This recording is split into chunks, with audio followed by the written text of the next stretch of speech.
Vô vô ngon. Ông có biết bên chồng mấy giờ rồi không? Hả? Ngày nào cũng nhậu. Ông có biết vợ con ở nhà chờ cơm của anh không? Hả?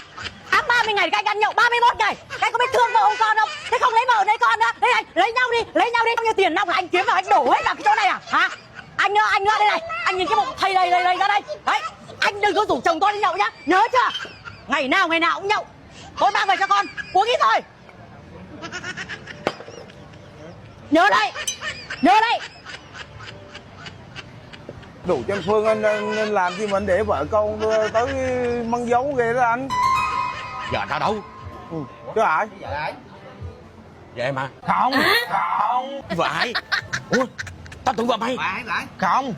Anh phải có gì anh.